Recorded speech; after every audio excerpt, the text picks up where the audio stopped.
ಎಲ್ಲರಿಗೂ ನಮಸ್ಕಾರ. ವಿಜಯ ಕರ್ನಾಟಕ ಪತ್ರಿಕೆ ಹಮ್ಮಿಕೊಂಡಿರುವ ಭವಿಷ್ಯಕ್ಕಾಗಿ ಕನ್ನಡ ಕಹಳೆ ಅಭಿಯಾನಕ್ಕೆ ಆತ್ಮೀಯ ಸ್ವಾಗತ. ಸಶಕ್ತ ಕರ್ನಾಟಕ ರೂಪಿಸುವ ಗುರಿಯೊಂದಿಗೆ ನಾವು ಈ ಸರಣಿಯ 13ನೇ ಕಾರ್ಯಕ್ರಮದಲ್ಲಿ ಇವತ್ತಿದ್ದೇವೆ. ಅನ್ನದ ಭಾಷೆಯಾಗಿ ಮತ್ತೆ ಬದುಕಿನ ಭಾಷೆಯಾಗಿ ಕನ್ನಡವನ್ನ ಕಂಡುಕೊಳ್ಳೋ ಸಲುವಾಗಿ ತಿಂಗಳಿಡೀ ನಾವು ಹೊಸ ವಿಚಾರಗಳನ್ನ ತಿಳಿಸ್ಕೊಡ್ತಾ ಇದ್ದೇವೆ. ಇದರಲ್ಲಿ ವಿವಿಧ ತಜ್ಞರು ಪಾಲ್ಗೊಂಡು ಹೊಸ ವಿಚಾರಗಳನ್ನ ತಿಳಿಸ್ಕೊಡ್ತಾ ಇದ್ದಾರೆ. ಇದರಲ್ಲಿ ಪಾಲ್ಗೊಂಡಿರತಕ್ಕಂತಹ ಫೇಸ್ಬುಕ್ ವೀಕ್ಷಕರು ಮತ್ತೆ ಪತ್ರಿಕೆಯ ಓದುಗರಿಗೆ ವಿಕ ಬಳಗದ ಪರವಾಗಿ ಮತ್ತೊಮ್ಮೆ ಆತ್ಮೀಯವಾಗಿ ಸ್ವಾಗತವನ್ನ ಕೋರ್ತೇನೆ. ಇಂದು ನಮ್ಮೊಂದಿಗಿರತಕ್ಕಂತಹ ಅತಿಥಿ ಏಮ್ ಹೈ ಕನ್ಸಲ್ಟಿಂಗ್ ಸಂಸ್ಥೆಯ ಸಿಇಒ ಮೈಸೂರಿನವರಾದ ಶ್ರೀಯುತ N Ravishankar sir. Aim high ಅನ್ನೋದು ಒಂದು ಕಮ್ಯುನಿಕೇಶನ್ ಕನ್ಸಲ್ಟಿಂಗ್ ಸಂಸ್ಥೆ. ಅಂದ್ರೆ ಅದನ್ನ ನಾವು ಸ್ಟಾರ್ಟ್ಅಪ್ ಗಳಿಗೆ ಸ್ಟಾರ್ಟ್ಅಪ್ ಅಂತ ಕರಿಬಹುದು. ಓಲಾ, ಸ್ವಿಗ್ಗಿ, ಫ್ಲಿಪ್ಕಾರ್ಟ್ ಹೀಗೆ ಆರಂಭವಾದಂತಹ ನ್ಯೂ ಏಜ್ ಬಿಸ್ನೆಸ್ ಸಂಸ್ಥೆಗಳಿಗೆ ಇವರು ಕಮ್ಯುನಿಕೇಶನ್ ಕನ್ಸಲ್ಟಿಂಗ್ ಅನ್ನ ಸುಮಾರು 13 ವರ್ಷಗಳಿಂದ ಕಾರ್ಯನಿರ್ವಹಿಸ್ತಾ ಬರ್ತಾ ಇದ್ದಾರೆ. ಈ ಕ್ಷೇತ್ರದಲ್ಲಿ ಏಮ್ ಹೈ ಇದೆ, ಇದೇನೆ ನಂಬರ್ 1 ಸಂಸ್ಥೆ. 500ಕ್ಕೂ ಹೆಚ್ಚು ಸಂಸ್ಥೆಗಳ ಜೊತೆ ಇವರು ಕಾರ್ಯನಿರ್ವಹಣೆಯನ್ನ ಮಾಡಿದ್ದಾರೆ. ಅದರಲ್ಲಿ 6 ಸಂಸ್ಥೆಗಳು ಯೂನಿಕಾರ್ನ್ ಅಂದ್ರೆ $1 ಬಿಲಿಯನ್ ಹೆಚ್ಚು ಬಿಸ್ನೆಸ್ ಅನ್ನ ನಡೆಸಿರತಕ್ಕಂತಹ ಸಂಸ್ಥೆಗಳಾಗಿದ್ದಾವೆ. ಇದು ರವಿಶಂಕರ್ ಸರ್ ವೃತ್ತಿ ಆದ್ರೆ, ಅವರ ಪ್ರವೃತ್ತಿ ಬಗ್ಗೆ ಹೇಳೋದಾದ್ರೆ ಅವರು ಲೇಖಕರು, ವಿಜಯ ಕರ್ನಾಟಕದ ಮೆಚ್ಚಿನ ಅಂಕಣಕಾರರು. 18 ವರ್ಷದಿಂದ ವಿಜಯ ಕರ್ನಾಟಕ ಸೇರಿ ಹಲವು ಪತ್ರಿಕೆಗಳಿಗೆ ಸರಿಸುಮಾರು 1000 ಲೇಖನಗಳನ್ನ ಇವರು ಬರೆದಿದ್ದಾರೆ. ಇವರು ತಂತ್ರಜ್ಞಾನ ಉದ್ಯಮ ಕ್ಷೇತ್ರದಲ್ಲಿ ಕಂಡುಬರುತ್ತಿರ್ತಕ್ಕಂತಹ ಆಧುನಿಕ ಟ್ರೆಂಡ್ಗಳ ಬಗ್ಗೆ ತಮ್ಮ ಅನುಭವಗಳನ್ನ ಲೇಖನಗಳಲ್ಲಿ ಹಂಚಿಕೊಳ್ತಾರೆ. ಇವತ್ತು ಸರ್ ಮಾತಾಡುವಂತ ವಿಷಯ ಯುವಜನ ಮತ್ತು ಕನ್ನಡ ಅನುಮಾನಗಳು ಹಾಗೂ ಅವಕಾಶಗಳು. ಈ ವಿಚಾರವಾಗಿ ತಮ್ಮ ಮಾತುಗಳನ್ನ ಆಡ್ತಾರೆ. ನಿಮ್ಮ ಮಾತುಗಳನ್ನ ಆರಂಭಿಸಬೇಕು ಅಂತ ಕೇಳ್ಕೊತೀನಿ ಸರ್. ಧನ್ಯವಾದಗಳು ಕಿರಣ್ ಕುಮಾರ್ ಅವರೇ. ಎಲ್ಲರಿಗೂ ಕನ್ನಡ ಕಹಳೆಯ ವೀಕ್ಷಕರಿಗೆ ನನ್ನ ನಮಸ್ಕಾರಗಳು.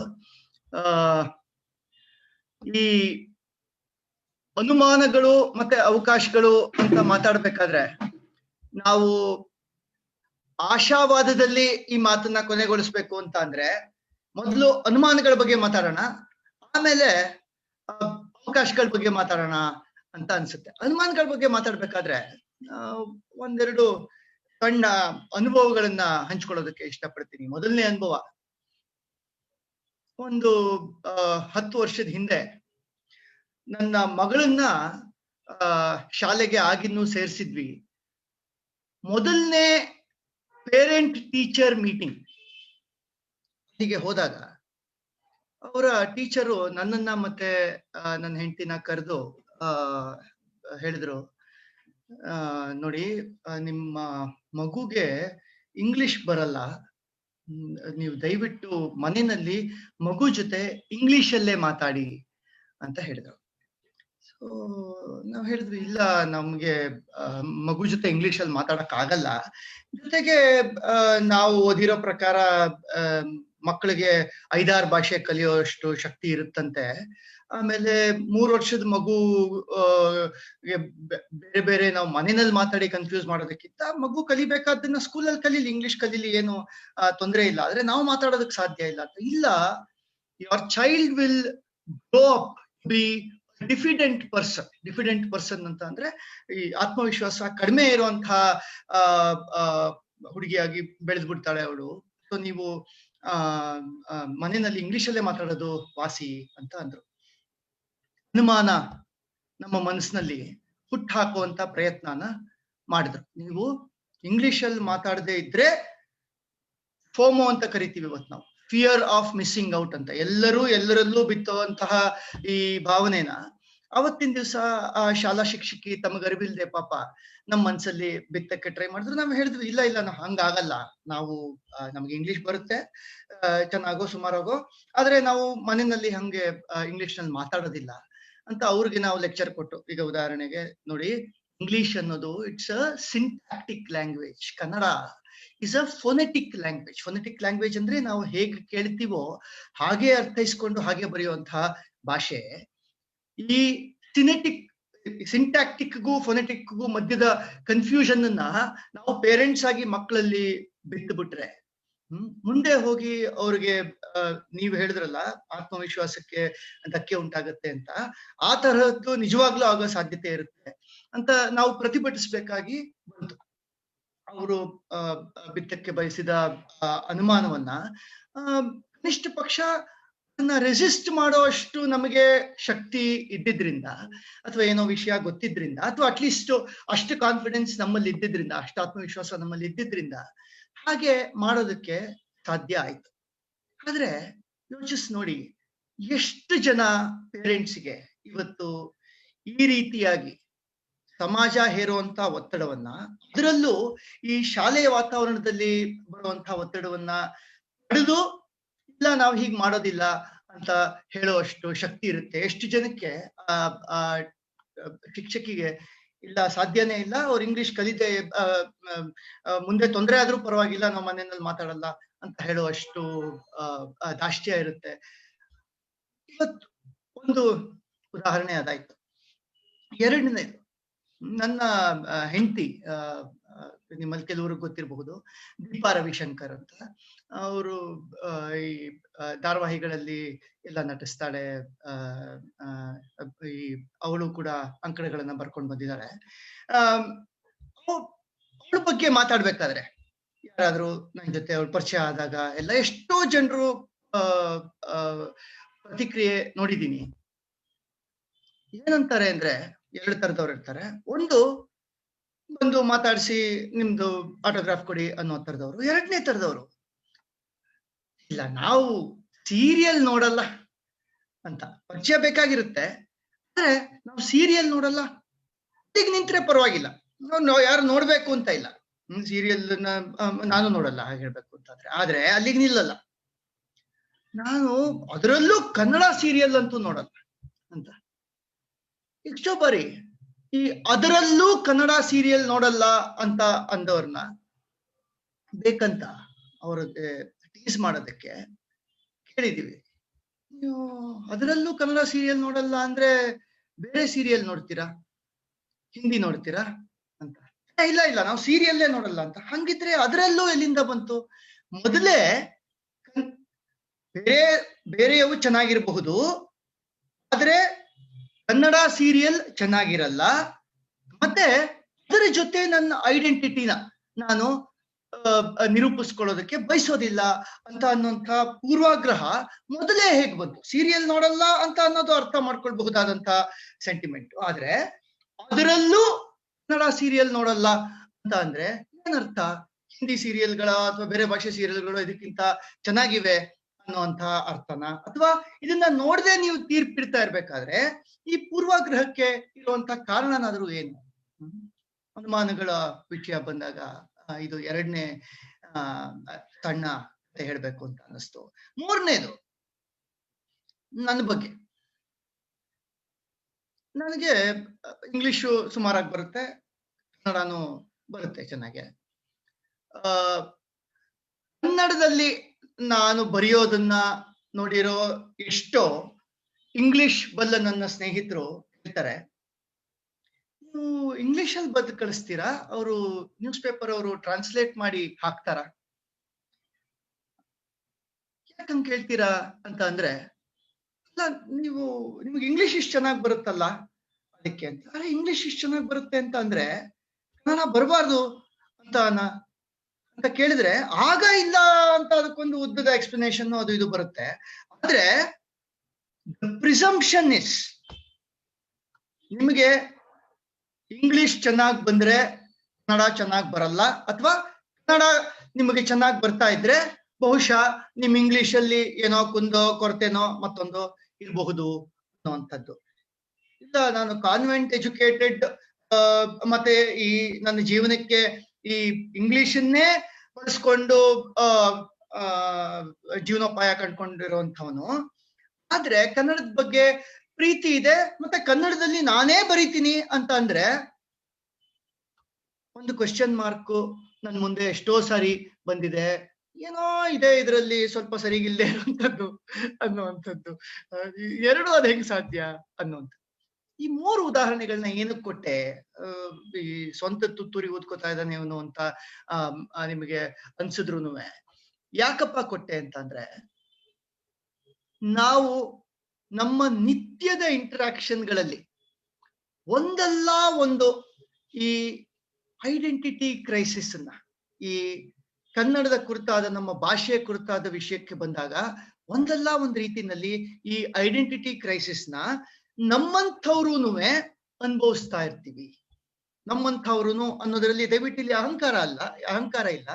ಆದ್ರೆ ಸಾಕಷ್ಟು ನಮ್ಮನ್ನ ನಾವು ಆತ್ಮವಿಶ್ವಾಸದಿಂದ ನಿರ್ವಹಿಸ್ಕೊಳ್ಳುವಂತಹ ಶಕ್ತಿ ಇರುವಂತಹ ಜನರುನುವೆ ಈ ಅನುಮಾನಗಳನ್ನ ಎದುರಿಸ್ತಾ ಇರ್ತೀವಿ, ಅನುಮಾನಗಳನ್ನ ಅನುಭವಿಸ್ತಾ ಇರ್ತೀವಿ ಅಂತ ಅಂದ್ಮೇಲೆ ಸಾಮಾನ್ಯರು ಅದನ್ನ ಮೀರಿ ನಿಲ್ಬೇಕು. ಯಾವಾಗ್ಲೂ ಅವರು ಕನ್ನಡ ಪರರಾಗೇನೆ ನಿಲ್ಬೇಕು, ಮತ್ತೆ ಆ ಐಡೆಂಟಿಟಿನ ಅವರು ಯಾವಾಗ್ಲೂ ಡಿಫೆಂಡ್ ಮಾಡ್ಕೋತಾ ಇರ್ಬೇಕು, ರಕ್ಷಿಸ್ಕೊಳ್ತಾ ಇರ್ಬೇಕು ಅಂತ ಅಂದ್ರೆ ಅದು it might be too much to expect. ಇದು ಅತಿಯಾದ ನಿರೀಕ್ಷೆ ಏನೋ ಅನ್ನೋಂಥ ಅನುಮಾನ ಮತ್ತೆ ಬರುತ್ತೆ ಅಂತ ಅನ್ಸುತ್ತೆ. ಈ ಅನುಮಾನಗಳ ವಿಷಯಕ್ಕೆ ಬಂದಾಗ ಒಂದ್ 4-5 ಪಟ್ಟಿ ಮಾಡೋದಾದ್ರೆ, ಮೊದಲನೇ ಅನುಮಾನ ಏನಪ್ಪಾ ಅಂತ ಅಂದ್ರೆ ಕನ್ನಡವಷ್ಟೇ ಸಾಕಾ ಅನ್ನೋ ಅನುಮಾನ. ಇಸ್ ಕನ್ನಡ ಎನಫ್, ಕನ್ನಡವಷ್ಟೇ ಸಾಕಾ ಅನ್ನುವಂಥ ಅನುಮಾನ. ಎರಡನೇದು ಅನುಮಾನ ಏನಪ್ಪಾ ಅಂತ ಅಂದ್ರೆ ಕನ್ನಡ ಹೊಟ್ಟೆ ಭಾಷೆ ಆಗಬಲ್ಲದ, ಅನ್ನದ ಭಾಷೆ ಆಗಬಲ್ಲದ, ಜೀವನೋಪಾಯದ ಭಾಷೆ ಆಗಬಲ್ಲದ ಅನ್ನುವಂಥ ಅನುಮಾನ. ಅದು ಇವತ್ತು ಜಗತ್ತೆಲ್ಲ ಇಂಗ್ಲಿಷ್ ಆಗೋಗಿದೆ, ಜಗತ್ತೆಲ್ಲ ಒಂದೇ ಭಾಷೆ ಮಾತಾಡ್ತಾ ಇರ್ಬೇಕಾದ್ರೆ ನಾವು ಅದು ಹೇಗೆ ಈ ನಮ್ಮ ಸ್ಥಳೀಯ ಐಡೆಂಟಿಟಿನ, ಅಸ್ಮಿತೆನ ಇಟ್ಟುಕೊಂಡು ಹೋರಾಟ ನಡೆಸೋದು ಅನ್ನುವಂಥ ಆ ಅನುಮಾನ. ನಮ್ಮ ಜೀವನಕ್ಕೇನೆ ಕಷ್ಟ ಆಗ್ಬಿಡುತ್ತಾ ಈ ಭಾಷೆ ಬಗ್ಗೆ ನಾವು ಅತಿಯಾದ ವ್ಯಾಮೋಹವನ್ನ, ಅಭಿಮಾನವನ್ನ ಬೆಳೆಸ್ಕೊಂಡ್ರೆ ಅನ್ನುವಂಥದ್ದು. ಮೂರನೇದು ವಿಚಿತ್ರವಾದ್ದು, ಇತ್ತೀಚಿನ ದಿನಗಳಲ್ಲಿ ಜಾಸ್ತಿ ಆಗಿರುವಂಥದ್ದು ಏನಪ್ಪಾ ಅಂತಂದ್ರೆ ಈ ಕನ್ನಡಾಭಿಮಾನ, ಭಾಷಾಭಿಮಾನ ದೇಶಾಭಿಮಾನಕ್ಕೆ ವಿರುದ್ಧವಾದಂತಹ ಅಸ್ಮಿತೆಯ ಅನ್ನುವಂಥದ್ದು.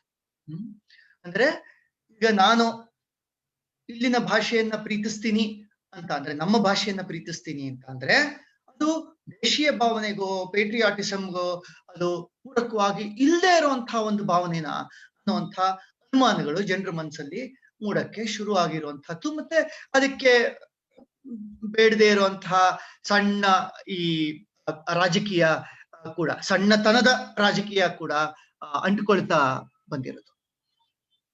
ಅವೆಲ್ಲಕ್ಕಿಂತನೂ ದೊಡ್ಡದು ಏನಪ್ಪಾ ಈ ಅನುಮಾನ ಒಂದು ಅಂತಂದ್ರೆ ಈ ಹೆಟರೋಜೆನಿಟಿ ಅಂತ ಏನ್ ಕರಿತೀವಿ ನಾವು, ಬಹುತ್ವ ಅಂತ. ಈ ಬಹುತ್ವ ಒಳ್ಳೇದೋ ಕೆಟ್ಟದ್ದೋ ಅನ್ನುವಂಥದ್ದು, ಡೈವರ್ಸಿಟಿ, ಹೆಟ್ರೋಜೆನಿಟಿ, ಒಳ್ಳೇದೋ ಕೆಟ್ಟದ್ದೋ ಅನ್ನುವಂಥ ಅನುಮಾನ. ಯಾರು ಈ ಅನುಮಾನಗಳನ್ನ ಹುಟ್ಟಾಕ್ತಾ ಇರೋದು, ಯಾಕಾಗಿ ಹುಟ್ಟಾಕ್ತಾ ಇದ್ದಾರೆ ಅಂತಂದ್ರೆ ಈ ಹೆಟ್ರೋಜೆನಿಟಿ ವಿಷಯಕ್ಕೆ ಬಂದಾಗ 2 ತರಹದ ಜನರು ಇದನ್ನ ಹುಟ್ಟಾಕುವಂತ ಪ್ರಯತ್ನ ಮಾಡಿದ್ದಾರೆ. ಒಂದು ರಾಜಕೀಯ, ಒಂದು ತರಹದ ರಾಜಕೀಯ ವ್ಯಕ್ತಿಗಳು ಅಂತ ಇಟ್ಕೊಳ್ಳಬೇಕಿದ್ರೆ ಏನು ಅಂತ ಅಂದ್ರೆ ಈ ಡೈವರ್ಸಿಟಿ ಎಲ್ಲಿರುತ್ತೋ, ಬಹುತ್ವ ಎಲ್ಲಿರುತ್ತೋ ಅಲ್ಲಿ ನಾವು ಜನರನ್ನ ತಲುಪಬೇಕಾದ್ರೆ ಹೆಚ್ಚಿನ ಪರಿಶ್ರಮವನ್ನ ಹಾಕಬೇಕು. ಅವ್ರಿಗೆ ಬೇರೆ ಬೇರೆ ತರ ಆಲೋಚನೆ ಮಾಡುವಂತಹ ವ್ಯಕ್ತಿಗಳು, ಬೇರೆ ಬೇರೆ ಭಾಷೆಗಳಲ್ಲಿ ಮಾತಾಡುವಂತಹ ವ್ಯಕ್ತಿಗಳು ಆಗಿರುವಾಗ ನಾವು ನಮ್ಮ ಪರಿಶ್ರಮ ಅಧಿಕ ಆಗುತ್ತೆ ಅವರನ್ನ ತಲುಪೋದಕ್ಕೆ, ಅವ್ರ ಜೊತೆ ಸಂವಹನ ನಡೆಸೋದಕ್ಕೆ ಅನ್ನುವಂಥದ್ದು ರಾಜಕಾರಣಿಗಳಿಗೆ. ರಾಜಕಾರಣಿಗಳಿಗಿಂತನೂ ಹೆಚ್ಚು ಈ ಆಲೋಚನೆ ಮಾಡೋದು ಉದ್ಯಮಗಳು. ಯಾಕೆ? ಉದ್ಯಮಕ್ಕೆ ಇದಕ್ಕೆ ನೇರವಾದ ಕಾಸ್ಟ್ ಕೊನೊಟೇಷನ್ ಏಕಿದೆ ಅಂತಂದ್ರೆ ಬೇರೆ ಬೇರೆ ಭಾಷೆಗಳಲ್ಲಿ ನಾನು ನನ್ನ ಮಾರ್ಕೆಟಿಂಗ್ ಮೆಟೀರಿಯಲ್ನ ಸೃಷ್ಟಿಸಿ ಅವರ ಬೇರೆ ಬೇರೆ ಐಡೆಂಟಿಟಿಗಳಿಗೆ ತಕ್ಕನಾಗಿ ಅದನ್ನ ಹೊಂದಿಸಿ ಅವರು ಕನ್ಸ್ಯೂಮ್ ಮಾಡುವಂತಹ, ಅವರು ಬಳಸುವಂತಹ ಬೇರೆ ಬೇರೆ ಮಾಧ್ಯಮಗಳ ಮುಖೇನ ನಾನು ಅವರನ್ನ ತಲುಪಬೇಕು ಅಂತ ಅಂದ್ರೆ, ಒಂದು ರಾಜಕಾರಣಿಗಳ ವಿಷಯದಲ್ಲಿ ಹೇಳಿದ ಹಾಗೆ ಅದು ಹೆಚ್ಚಿನ ಪರಿಶ್ರಮದ ಕೆಲಸ. ಅಷ್ಟು ಮಾತ್ರ ಅಲ್ಲ, ಅದಕ್ಕೆ ಸಿಕ್ಕಾಪಟ್ಟೆ ಹಣ ಖರ್ಚಾಗುತ್ತೆ. ಈ ಹಣನ ನಾನು ಯಾಕಷ್ಟು ಖರ್ಚು ಮಾಡ್ಬೇಕು? ಅದ್ರ ಬದಲು ಒಟ್ಟಾರೆ ದೊಡ್ಡ ಉದ್ಯಮಗಳು ಇವತ್ತು ಯೋಚಿಸೋದು ಹೇಗೆ ಅಂತ ಅಂದ್ರೆ, if I manage to homogenize my audiences, if I bring in patterns where these are common patterns for everyone, ಒಂದೇ ತರಹದ ಮಾದರಿಗಳಲ್ಲಿ ನಾನು ಇವರು ಒಂದೇ ತರಹದ ಮಾಧ್ಯಮಗಳನ್ನ ಬಳಸೋ ತರ ಮಾಡಿದ್ರೆ, ಅದನ್ನ ಮಾತ್ರ ಇವರು ನೋಡೋ ತರ ಮಾಡಿದ್ರೆ, ಅಥವಾ ಒಂದೇ ಭಾಷೆ ಮೂಲಕ ನಾನು ಇವರನ್ನ ತಲುಪೋದಕ್ಕೆ ಸಾಧ್ಯ ಆಗೋದಾದ್ರೆ ನನ್ನ ಒಟ್ಟು ಖರ್ಚು ಕಡಿಮೆ ಆಗುತ್ತೆ ಅನ್ನುವಂಥ ಯೋಚನೆ. ಸೊ ಅವರು ದೇ ಆರ್ ಪ್ರೊಪೊನೆಂಟ್ಸ್ ಆಫ್ ಹೋಮೋಜಿನಿಟಿ, ಅಂದ್ರೆ ಈ ಏಕರೂಪತೆಯನ್ನ ಇವರು ಪ್ರವರ್ಧಮಾನಕ್ಕೆ ತರುವಂತವ್ರು, ಅದರ ಪ್ರವರ್ತಕರು, ಅದನ್ನ ಪುಷ್ ಮಾಡುವಂಥವ್ರು ಈ ದೊಡ್ಡ ದೊಡ್ಡ ಕಂಪನಿಗಳು. ಯಾಕೆಂತಂದ್ರೆ ನಮ್ಮ ಕಾಸ್ಟ್ ಅನ್ನ ಕಡಿಮೆ ಮಾಡ್ಕೊಳ್ಳೋದಕ್ಕೆ, ಜನರನ್ನ ತಲುಪೋದಕ್ಕೆ ಆಗುವಂತ ಕಾಸ್ಟ್ ಅನ್ನ ಕಡಿಮೆ ಮಾಡ್ಕೊಳ್ಳೋದಕ್ಕೆ, ಅದರಲ್ಲೂ ಕಾಸ್ಟ್ ಆಫ್ ಪ್ರಮೋಷನ್ ಹೆಚ್ಚಿದ್ದು ಪ್ರಾಡಕ್ಟ್ ನ ಕಾಸ್ಟ್ ಕಡಿಮೆ ಇರುವಂತಹ ಉದ್ಯಮಗಳು. ಇದನ್ನ ವಿಸ್ತೃತವಾಗಿ ಹೇಳ್ಬೇಕು ಅಂತ ಅಂದ್ರೆ ತುಂಬಾ ಸಮಯ ಬೇಕಾಗತ್ತೆ, ಅಷ್ಟು ಬೇಡ ಈಗ. ಆದ್ರೆ ಎಲ್ಲಿ ಕಾಸ್ಟ್ ಆಫ್ ಪ್ರಮೋಷನ್ ಜಾಸ್ತಿ ಇದ್ದು ಉತ್ಪನ್ನದ ಕಾಸ್ಟ್ ಕಡಿಮೆ ಇರುತ್ತೋ ಅಂತಹ ಉದ್ಯಮಗಳಿಗೆ ಇದು ತುಂಬಾ ಭಾರಿ ಅಂತ ಅನ್ಸಕ್ ಶುರು ಆಗೋಗುತ್ತೆ. ಅವರು ಈ ಹೋಮೋಜನೈಸೇಷನ್ ಅನ್ನ ಪ್ರಮೋಟ್ ಮಾಡ್ತಾರೆ. ಅದು ಅವರು ಇದರಲ್ಲಿ ಈ ಪಾಪ್ಯುಲರ್ ಕಲ್ಚರ್ ನಲ್ಲಿ ಬರುವಂತಹದ್ದು ನಿಮಗೆ ಗೊತ್ತಾಗಿಲ್ಲ ಅಂತ ಅಂದ್ರೆ, ಅದು ಪಾಪ್ಯುಲರ್ ಭಾಷೆನಲ್ಲಿ ಇರುವಂತಹ ವಿಷಯ ನಿಮಗೆ ಅರ್ಥವಾಗ್ಲಿಲ್ಲ ಅಂತ ಅಂದ್ರೆ, ನಿಮ್ಮಲ್ಲೇ ಏನೋ ಒಂದು ಕುಂದಿರಬಹುದು, ನಿಮ್ಮಲ್ಲೇ ಏನೋ ಒಂದು ತೊಂದರೆ ಇರಬಹುದು, ನಿಮ್ಮಲ್ಲೇ ಏನೋ ಒಂದು ನ್ಯೂನತೆ ಇರಬಹುದು ಅನ್ನುವಂತಹ ಭಾವವನ್ನ ಬಿತ್ತುವಂತಹ ಕೆಲಸನ ಪರೋಕ್ಷವಾಗಿ ಮತ್ತೆ ನಮಗೆ ಗೊತ್ತಾಗದೇ ಇರುವಂತಹ ರೀತಿನಲ್ಲಿ, ಸಬ್ಲಿಮಿನಲ್ ಅಂತ ಹೇಳ್ತೀವಿ ಇಂಗ್ಲಿಷ್ ನಲ್ಲಿ, ಆ ರೀತಿನಲ್ಲಿ ಅವರು ನಮಗೆ ಅದನ್ನ ಮಾಡೋದಕ್ಕೆ, ಕಮ್ಯುನಿಕೇಟ್ ಮಾಡೋದಕ್ಕೆ ಪ್ರಯತ್ನಿಸ್ತಾರೆ. ಅದರ ಹಿಂದೆ ಒಂದು ಸೊಫೆಸ್ಟಿಕೇಟೆಡ್ ಮಿಷನರಿನೇ ಇರುತ್ತೆ. ನಾನು ಹೇಳಿದ್ನಲ್ಲ, ಅದನ್ನ ಇನ್ನೊಮ್ಮೆ ಯಾವಾಗ್ಲಾದ್ರೂ ಅದ್ರ ಬಗ್ಗೆ ಮಾತಾಡಬಹುದು. ಆದ್ರೆ ಈ ಅನುಮಾನವನ್ನ ಕಾನ್ಶಿಯಸ್ ಆಗಿ, ಜಾಗೃತವಾಗಿ ಬಿತ್ತುತ್ತಾ ಇರೋದಂತೂ ನಿಜ ಅನ್ನೋದನ್ನ ನಾನು ನಿಮಗೆ ದೃಢೀಕರಿಸಿ ಹೇಳಬಲ್ಲೆ. ಅದರಲ್ಲೂ ಉದ್ಯಮಗಳು, ದೊಡ್ಡ ಉದ್ಯಮಗಳು ಜನನ್ನ ತಲುಪೋದಕ್ಕೆ homogeneous mass is more important for me than heterogeneous mass ಅಂತ ಅನ್ನೋದು. ಏಕರೂಪನಾದ ಜನರು, ಹೆಚ್ಚು ಭಾಷೆ, ಬೇರೆ ಬೇರೆ ಭಾಷೆಗಳು ಆಡದೇ ಇರುವಂತಹ, ಒಂದೇ ತರಹದ ಭಾಷೆಗಳನ್ನ ಆಡುವಂತಹ ದೊಡ್ಡ ಸಮೂಹ ನನಗೆ ಸಿಕ್ಕರೆ ಅದು ನನಗೆ ಸುಲಭದ ಮಾರುಕಟ್ಟೆ ಅಂತ ಯೋಚನೆ ಮಾಡುವಂತವ್ರು. ಅದೇ ಆಲೋಚನೆಗಳು ನಾನೀಗ ಹಿಂದೆ ಹೇಳಿದ ಹಾಗೆ ರಾಜಕಾರಣಿಗಳಿಗೂ ಬರೋದಕ್ಕೆ ಶುರುವಾಗಿದೆ. ಅವರೂ ಈ ಹೋಮೋಜಿನೈಸೇಷನ್ ಅನ್ನ ಪ್ರಮೋಟ್ ಮಾಡೋದಕ್ಕೆ, ಅದರ ಪ್ರವರ್ತಕರಾಗಿ ಕೆಲಸ ಮಾಡೋದಕ್ಕೆ ಶುರು ಮಾಡಿದ್ದಾರೆ. ಅನುಮಾನಗಳ ವಿಷಯನ ಸ್ವಲ್ಪ ಹೊತ್ತು ಬದಿಗಿಟ್ಟು, ರಾಜ್ಯೋತ್ಸವದ ಈ ತಿಂಗಳಿನಲ್ಲಿ ಸಾಕಷ್ಟು ಅನುಮಾನಗಳು ಬಗ್ಗೆ ಚರ್ಚೆ ಆಗಿದೆ. ಕನ್ನಡ ಕಹಳೆ ಕಾರ್ಯಕ್ರಮದಲ್ಲೇನೆ ಬೇರೆ ಬೇರೆ ವಿಷಯಗಳ ಬಗ್ಗೆ, ಈ ಅನುದಾನದಿಂದ ಹಿಡಿದು ಈ IAS ತರದ ಪರೀಕ್ಷೆಗಳಲ್ಲಿ ಕನ್ನಡದಲ್ಲಿ ಬರೆಯಕ್ಕಾಗದೇ ಇರುವಂತಹ ವಿಷಯಗಳ ಬಗ್ಗೆ, ಬೇಕಾದಷ್ಟು ವಿಷಯಗಳ ಬಗ್ಗೆ ಕನ್ನಡ ಕಹಳೆನಲ್ಲೇನೆ ಆಗಿದೆ. ಎಲ್ಲ ಕಡೆಗಳಲ್ಲೂ ಈ ಎಲ್ಲೆಲ್ಲಿ ಕೊರತೆ ಇದೆಯೋ, ಎಲ್ಲೆಲ್ಲಿ ಕನ್ನಡ ಅಸ್ಮಿತೆಗೆ ತೊಂದರೆ ಆಗ್ತಾ ಇದೆಯೋ ಅದನ್ನೆಲ್ಲ ಪ್ರತಿಭಟಿಸುವಂತ, ಅದರ ಬಗ್ಗೆ ಪ್ರಶ್ನೆ ಎತ್ತುವಂತಹ ಕೆಲಸನಾದ್ರೂ ಅದ್ಭುತವಾಗಿ ಆಗ್ತಾ ಇದೆ. ನಿಮ್ ಕಾರ್ಯಕ್ರಮದಲ್ಲಿ ತುಂಬಾನೇ ಚೆನ್ನಾಗ್ ಆಗ್ತಾ ಇದೆ. ಸ್ವಲ್ಪ ಹೊತ್ತು ಅಂಥವನ್ನ ಬದಿಗಿಟ್ಟು,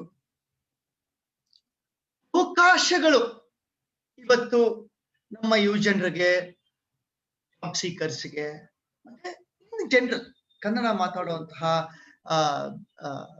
ಜನರಿಗೆ ಏನಿದೆ, ಈ ಉದ್ಯಮದ ಟ್ರೆಂಡ್ಗಳನ್ನ ನೋಡಿದಾಗ, ಅಥವಾ ತಂತ್ರಜ್ಞಾನದ ಟ್ರೆಂಡ್ಗಳನ್ನ ನೋಡಿದಾಗ, ಅಥವಾ ಈ ಲಾರ್ಜರ್ ಮ್ಯಾಕ್ರೋ ಎಕನಾಮಿಕ್ ಟ್ರೆಂಡ್ಸ್ ಅನ್ನ, ಆರ್ಥಿಕತೆಯ ಟ್ರೆಂಡ್ಗಳನ್ನ ನೋಡಿದಾಗ ಅಂಥವೇನಿವೆ ಅಂತ ಸ್ವಲ್ಪ ಹೊತ್ತು ಅದ್ರ ಬಗ್ಗೆ ಮಾತಾಡೋದಕ್ಕೆ ಇಷ್ಟಪಡ್ತೀನಿ. ಮೊದಲನೇದು, ಇವತ್ತು ಅತಿ ಸ್ಥಳೀಯತೆಗೆ ದೊರಕ್ತಾ ಇರುವಂತಹ ಪ್ರಾಶಸ್ತ್ಯ ಏನದು? ಅತಿ ಸ್ಥಳೀಯತೆ ಅಂದ್ರೆ ಏನು? ಈ ಹೈಪರ್ ಲೋಕಲ್ ಅಂತ ನಾವು ಕೇಳಿರ್ತೀವಿ. ಹೈಪರ್ ಲೋಕಲ್ಗೆ ದೊರೀತಾ ಇರುವಂತಹ ಪ್ರಾಶಸ್ತ್ಯ ಯಾಕೆ ದೊರೆಯಕ್ಕೆ ಶುರು ಆಯ್ತು? ಈ ಹೈಪರ್ ಲೋಕಲ್ಗೆ ಪ್ರಾಶಸ್ತ್ಯ ನಾನು ಹೇಳಿದಾಗೆ ಅನುಮಾನಗಳ ವಿಷಯದಲ್ಲಿ ಉದ್ಯಮಗಳು ಹೋಮೋಜಿನೈಸೇಷನ್ ಮಾಡೋದಕ್ಕೆ, ಏಕರೂಪತೆಯನ್ನು ತರಿಸೋದಕ್ಕೆ ಪ್ರಯತ್ನ ಪಡ್ತಾ ಇರತ್ವೆ ಅಂತ ಅಂದಾಗ, ಈಗ ನಾನು ಹೇಳ್ತಾ ಇರೋದು ಅದಕ್ಕೆ ವಿರುದ್ಧವಾದಲ್ವಾ, ಕಾಂಟ್ರಡಿಕ್ಷನ್ ಅಲ್ವಾ ಇದು ಅಂತ ಅನ್ನಿಸ್ಬೋದು. ಆದ್ರೆ ಮೊದಲ 5 ಕೋಟಿ ಜನರನ್ನ ತಲುಪೋದು ನಮ್ಮ ದೇಶದಲ್ಲಿ ಎಷ್ಟು ಸುಲಭವೋ, ನಂತರದ 50 ಕೋಟಿ 100 ಕೋಟಿ ಜನರನ್ನ ತಲುಪೋದು ಅಷ್ಟೇ ಕಷ್ಟದ ವಿಷಯ ಆಗಿರ್ಬೇಕಾದ್ರೆ, ಉದ್ಯಮಗಳು ನಿಧಾನವಾಗಿ ಆದ್ರೂ ಕಂಡುಕೊಳ್ತಾ ಇರತಕ್ಕಂತಹ ಒಂದು ಸತ್ಯ ಏನಪ್ಪಾ ಅಂತ ಅಂದ್ರೆ, ನಾವು ಅತಿ ಸ್ಥಳೀಯತೆಯ ಕಡೆಗೆ ಹೋಗದೇ ಇದ್ರೆ ನಾವು ಅಪ್ರಸ್ತುತರಾಗ್ಬಿಡ್ತೇವೆ ಅನ್ನುವಂಥದ್ದು. We will become irrelevant if we do not consciously go hyper local. ಆದ್ರಿಂದ ಏನ್ ಮಾಡ್ತಾ ಇವೆ ಉದ್ಯಮಗಳು ಅಂತ ಅಂದ್ರೆ, ನಿಧಾನವಾಗಿ ಸ್ಥಳೀಯ ಜನರ ಭಾವನೆಗಳನ್ನ ಅವರ ಭಾಷೆಯಲ್ಲಿ ಅರ್ಥ ಮಾಡಿಕೊಂಡು ಅದಕ್ಕೆ ಕನಿಷ್ಠ ಪಕ್ಷ ಪ್ರತಿಕ್ರಿಯೆಯನ್ನಾದ್ರೂ ಅವ್ರ ಭಾಷೆಯಲ್ಲಿ ಕೊಡಬೇಕು ಅನ್ನೋ ಕಡೆಗೆ ಒಂದು ಮೂವ್ಮೆಂಟ್ ಶುರುವಾಯ್ತು ಒಂದು 10 ವರ್ಷ 15 ವರ್ಷದ ಹಿಂದೆ. ಆ ನಂತರ ಮನಗಂಡಿದ್ದೇನಪ್ಪಾ ಈ ಉದ್ಯಮಗಳು ಅಂತ ಅಂದ್ರೆ, especially when they realised that there is not just bread but even cake in these markets. ಅವಾಗ ಅವ್ರಿಗೇನಪ್ಪ ಅರ್ಥ ಆಗಿತ್ತು ಅಂತ ಅಂದ್ರೆ, ಅವರ ಭಾಷೆನಲ್ಲಿ ಬರೀ ನಾವು ಪ್ರತಿಕ್ರಿಯಿಸಿದ್ರೆ ಸಾಲದು, ಅವರ ಭಾಷೆನಲ್ಲೇ ನಾವು ಉದ್ಯಮವನ್ನ ನಿರ್ವಹಿಸೋದಕ್ಕೆ ಶುರು ಮಾಡಿದ್ರೆ ನಮ್ಮ ಮಾರುಕಟ್ಟೆಯ ವಿಸ್ತೀರ್ಣತೆ ಇನ್ನು ಹೆಚ್ಚುತ್ತೆ ಅನ್ನುವಂಥದ್ದು. ಅಂದ್ರೆ ಇನ್ನು ಹೆಚ್ಚು ಹೆಚ್ಚು ಜನರನ್ನ ನಾವು ನಮ್ಮ ತೆಕ್ಕೆಗೆ ತೆಗೆದುಕೊಳ್ಬಹುದು, ಮತ್ತೆ ಅವರು ನಮ್ಮ ಉತ್ಪನ್ನಗಳನ್ನ ನಮ್ಮ ಸೇವೆಯನ್ನ ಖರೀದಿಸೋದಕ್ಕೆ ಶುರು ಮಾಡ್ತಾರೆ ಅಂತ ಅನ್ನುವಂಥದ್ದು. ಆದ್ರೆ ದೊಡ್ಡ ಉದ್ಯಮಗಳು ಇದನ್ನ ಮಾಡೋದು ಬಿಕಾಸ್ ಆಫ್ ಹ್ಯಾಬಿಟ್. ಈ ಅಭ್ಯಾಸವನ್ನ ಬದಲಾಯಿಸೋದು ಕಷ್ಟ ಆಗಿರೋದ್ರಿಂದ, ಮತ್ತೆ ಅವುಗಳ ಸೈಜ್, ಅವುಗಳ ಬೃಹದಾಕಾರನೇ ಅವರಿಗೆ ಮಾರಕವಾಗಿದ್ದರಿಂದ, ಅವರು ಸುಲಭಕ್ಕೆ ಈ ಹೊಸ ಇದಕ್ಕೆ ಒಗ್ಗಿಕೊಳ್ಳೋದಕ್ಕೆ ಕಷ್ಟ ಆಗಿದ್ರಿಂದ ಏನಾಯ್ತು ಅಂತ ಅಂದ್ರೆ, ನವೋದ್ಯಮಗಳು ಈ ಹೈಪರ್ ಲೋಕಲ್ ಅಥವಾ ಅತಿ ಸ್ಥಳೀಯತೆ ಕ್ಷೇತ್ರದಲ್ಲಿ ಹೆಚ್ಚು ಕೆಲಸವನ್ನ ಮಾಡೋದಕ್ಕೆ ಶುರು ಮಾಡಿದ್ರು. ಆಮೇಲೆ ತಂತ್ರಜ್ಞಾನ ಅದಕ್ಕೆ ಬೆನ್ನೆಲುಬಾಗಿ ನಿಲ್ತು. ಎಷ್ಟರ ಮಟ್ಟಿಗೆ ಅಂತ ಅಂದ್ರೆ, ಕಳೆದ ವಾರ ಎರಡು ವಾರದ ಹಿಂದೆ ಬಹುಶಃ ಒಂದು ಬ್ರ್ಯಾಂಡ್ ಹೆಸರು ಹೇಳ್ಬೋದೋ ಹೇಳ್ಬಾರ್ದೋ ಗೊತ್ತಿಲ್ಲ ಈ ಫೋರಂನಲ್ಲಿ, ಆದ್ರೆ ಒಂದು ನಾವೆಲ್ಲರೂ ಬಳಸುವಂತ ಒಂದು FMCG ಉತ್ಪನ್ನದ ಜಾಹೀರಾತು ಪ್ರತಿ ಭಾಷೆಯಲ್ಲಿ ಮತ್ತೆ ಪ್ರತಿ ಅಂಗಡಿಯ ಹೆಸರನ್ನ ತೆಗೆದುಕೊಂಡು ಅಂತರ್ಜಾಲದ ಮುಖೇನ ಪ್ರಸರಣ ಆಗೋ ತರದ್ದಾಯ್ತು. ಅತಿ ಸ್ಥಳೀಯತೆ ಎಷ್ಟರ ಮಟ್ಟಿಗೆ ಹೋಗಿದೆ ಅಂತ ಅಂದ್ರೆ, ಮಾಸ್ ಮೀಡಿಯಾ ಸಮೂಹ ಮಾಧ್ಯಮಗಳ ಜಾಹೀರಾತುಗಳಲ್ಲೂ ಇವತ್ತು ಅತಿ ಸ್ಥಳೀಯವಾಗಿ ನಾನು ನನ್ನ ಸಂದೇಶವನ್ನ ಕೊಡ್ಬೇಕು ಅನ್ನೋಷ್ಟರ ಮಟ್ಟಿಗೆ ಹೋಗಿದೆ.